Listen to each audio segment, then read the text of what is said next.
This video is gonna be full of surprises, but first of all, let's see if someone has already made it. And no, there is no video that explains how to fight these creatures, so I'm gonna do it. This is how to fight the Mumblers.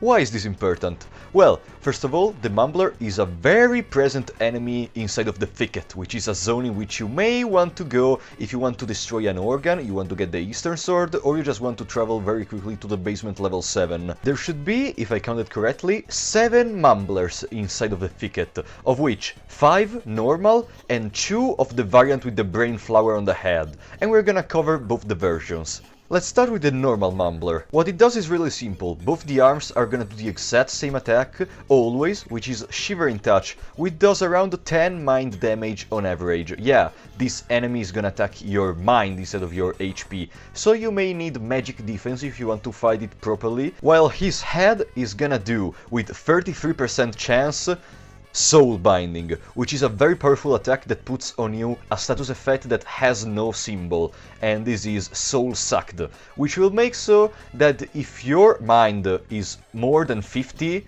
it will become 50. That's simple, right? Basically, it makes your maximum mind 50. Then the game, for how it's programmed, will put it back to the maximum of 100, but you're gonna lose the difference. So, if you are more than 50 mind, you're gonna have 50. If you have less, you're not gonna have any problems.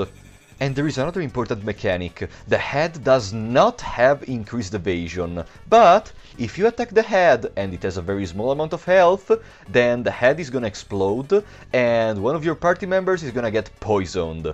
It's honestly not a big drawback, like white vials are present in the dungeon, you can get them from the Pinecone Peak, you can get them from a lot of things, you can also use mix of red and greens if you want, so I guess it's fine. A strategy on how to defeat this enemy really depends from what you want to save. Do you want to save health or mind? Because if you're on yourself, for example, I would suggest any days to go for the head if you have a white vial in the inventory, because the explosion is gonna do like 9 damage and the poison can be cured. But there is a way to kill it. If you are able to deal at least 720 damage to the torso, then he's gonna die instantly and you will not lose any mind. And this is a strategy that I would suggest if you have more party members and you are sure that you are gonna be able to deal this damage, but you decide. If you want to go on the arms, on the other hand, just to let you know, they have 250 HP in case you want to destroy them before. Oh, and be very careful about fighting these guys if in your party there are members that attack randomly, such as ghosts or skeletons, because they may randomly attack the head in a moment in which you don't want to, and you will get the poison on you. I gotta say, in my opinion, the most scary attack of the Mumbler is the Soul Binding one, but there is a way to prevent it. And especially if you're playing Enki and you're trying to go for the S ending, because in this particular run you will be able to get from Nosramus the Spirit Anchor. I will make a video about the Enki S ending in the future, but basically the Spirit Anchor has a secret property that I think a lot of people don't know. It actually protects you from the Soul Sucked status, that is the one that is put on you by the Soul Binding. So if you have it and the Mumbler uses Soul Binding, then you are good. Nothing is gonna happen to you. If you want to fight the flower variation of the Mumbler, then all the strategies that I said apply the same. But I think if you are on your own, you would prefer to take down the flower before doing anything else. You know, it's pretty difficult to control your party if your party members are gonna act on their own because they are brainwashed by the flower. And now it's time to talk about the big boy, the greater Mumbler. There are only 2 in the whole dungeon. One is here in the level of the Thicket in which there are the Mumblers with the flower on their head, and the other one is in the present in the Ancient Grand Library in Mahabre.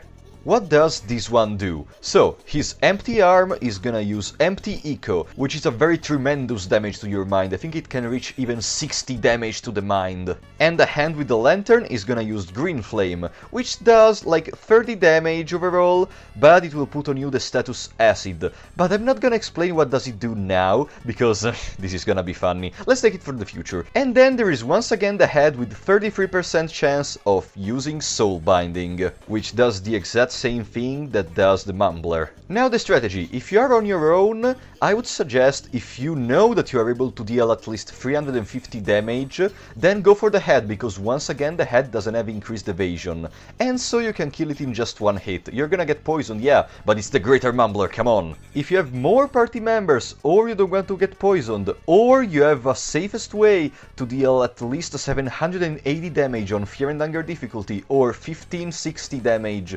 on Terror and Starvation difficulty or higher, then you can go for the torso. But again, this really depends from what you want to save. If you want to save health, then just destroy the arm with the lantern, and he will not able to deal any damage to you, just mind damage. If you want protection against mind, then just destroy the empty arm, and just deal with the fact that he may use sometimes soul binding. It all depends from you, and from how much damage you think you can do. And now there are two last things that I want to mention. First of all, if you devour a Mumbler or a greater Mumbler, then there is a pretty interesting mechanic. You are gonna get poisoned, or at least only your main character, of course. He's the one that is devouring. And now, remember when I said the acid status?